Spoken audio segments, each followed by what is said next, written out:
Welcome back. My name is Cindy, and on this channel, we talk about all things relationships. Please check out my playlist in the description. In this video, I will be reviewing Married at First Sight, Season 12, Episode, I think, 17.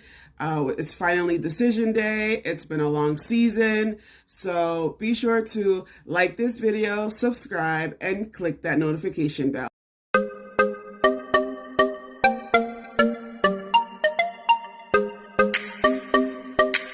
So it's finally decision day, and the couples are getting together to decide whether or not they will stay married.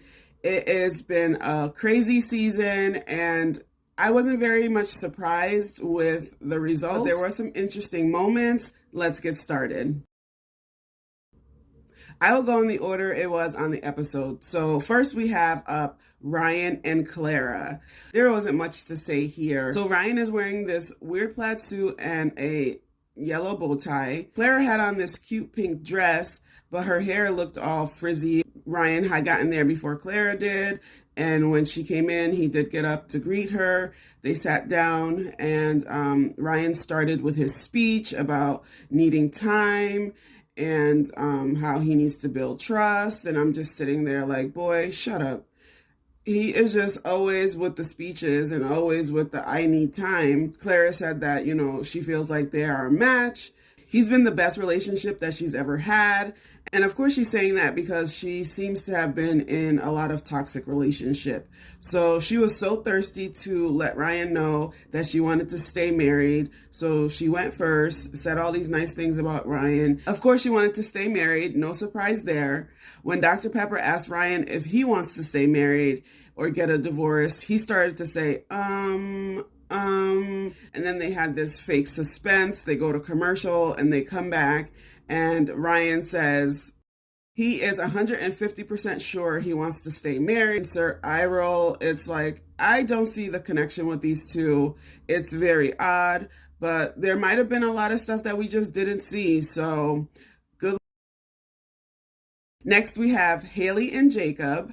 Jacob was there before Haley. She walked in. She had a nice, simple black dress on. Jake didn't even bother to get up to greet her. He basically paid her dust. So when she sat down, their body language basically said it all. But prior to them giving their decision, she said in her voiceover that she had hoped his personality would win her over, aka she didn't find him attractive.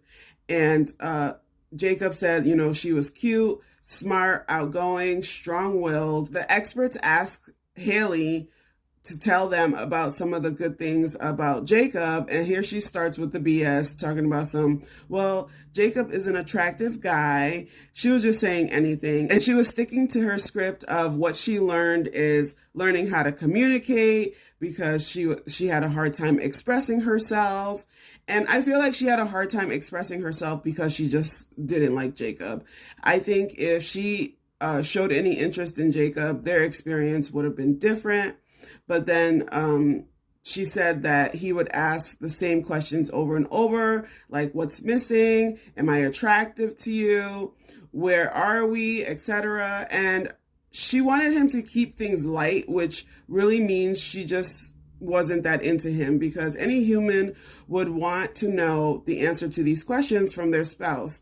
Haley likes to shut down and expect Jacob to know what to do, and it's annoying. So Pastor Cal asked Jacob, what would he say if Haley didn't want to get divorced? And I was like, why, Pastor Cal? Don't put him on the spot. I really wanted Haley to go first and answer the question, but Jacob kept it 100. And he said, well, we had 8 weeks to try, and it didn't happen for us, so basically it's a no. Then Haley says if she stayed, she would be settling, so she would like a divorce. No surprise there. I'm glad Jacob was, firm in his decision and knowing that Haley was not the one for him. Haley didn't give Jacob much of a chance, so her decision was pretty firm as well.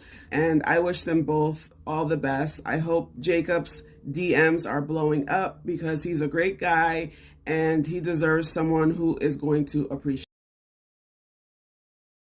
Next, we have Dumb and Dumber, Chris and Paige. It was so dramatic and so crazy. But Paige decided she was going to come in there with her good wig on and a mini dress to show off that booty. It was popping. Paige said that when she first saw Chris, she thought he was a well-groomed man, and she was really hoping that, this would work out and blah, blah, blah.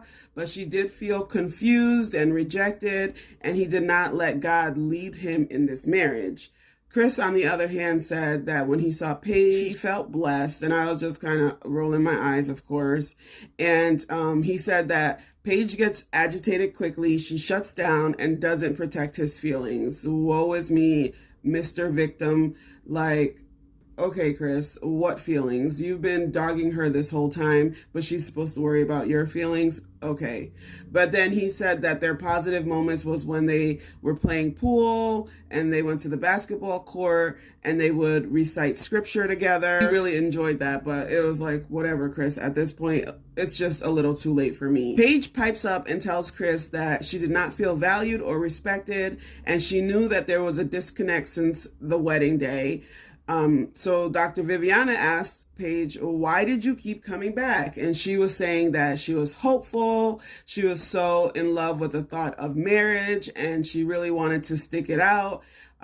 But she realized that she started to lose herself. And I just want to say that Paige is not the first woman to chase a man, and she won't be the last, but I hope anyone who is a Paige in their relationship will understand they deserve better. So then the experts asked Chris if there was anything he regrets or would take back. He says he regrets not moving into the apartment and fully doing the experiment because he had basically abandoned Paige after the honeymoon when he took the flight to Chicago. And then he starts saying to Paige that you're the best thing that I never cherished, and I allowed outside circumstances to ruin things.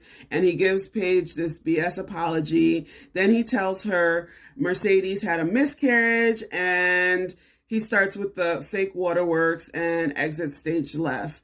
All dramatic and ridiculous. And what does Paige do, of course? She follows him out. He had jumped in his car and peeled off. They went to commercial, and somehow Paige walked down the street and she saw that he was sitting in his car. So Paige got in the car with him, and he starts talking to her in this fake crying voice, saying he never meant to diss her. He's so sorry, and blah, blah, blah, blah, blah. And then we have Paige telling the camera, I'm starting to second guess my decision. This is the first time Chris ever affirmed me as a woman and a wife, and I really felt it.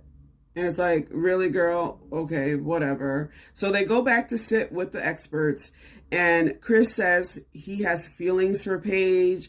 And then Paige starts cheesing all hard. So Pastor Cal was like, you still seem to admire him. And then here she goes trying to say that the baby situation was the reason why their marriage didn't work out. And since that's no longer a factor, she doesn't know how to feel. And I was just like, oh my God, I'm exhausted. Pastor Cal asks, what is the decision? And Chris speaks on behalf of both of them, says, oh, we're undecided. And Paige is sitting there all silent, nodding her head yes. And I'm just like, are you serious right now? So Dr. V jumps in and says, you're doing this to play with her, and now you're playing with us. Yes, Dr. V, he is full of it, and he's just doing anything and saying anything to try to redeem himself because he made a complete fool of himself this whole season. Then Paige says their situation has been extremely unorthodox, and she's confused. And Chris is like, why can't the two people in the marriage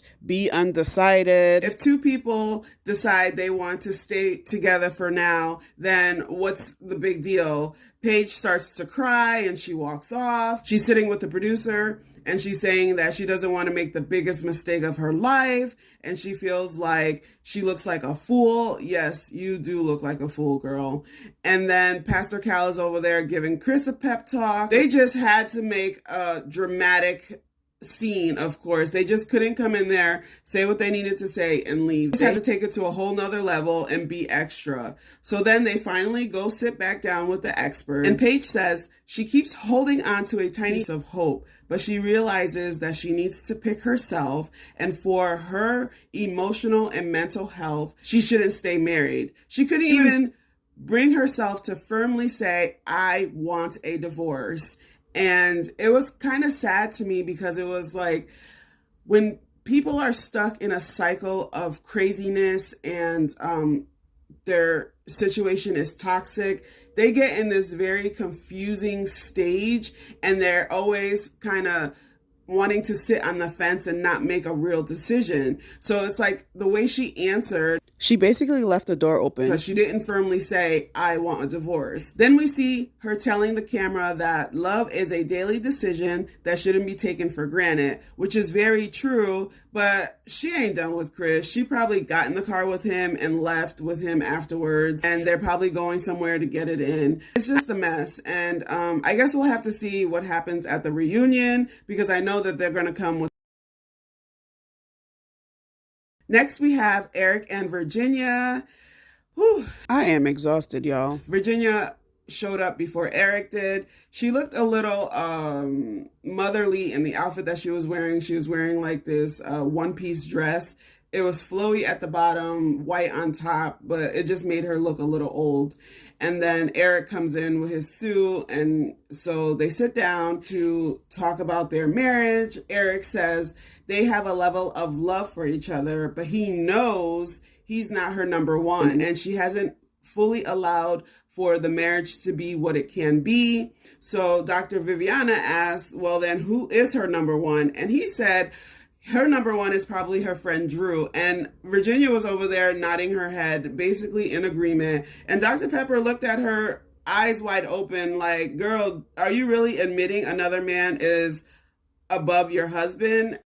Virginia is just not ready for marriage. Eric starts to pretty much beg and plead, and he starts professing his love for her. Then he gets on one knee and asks her if she will stay married to him.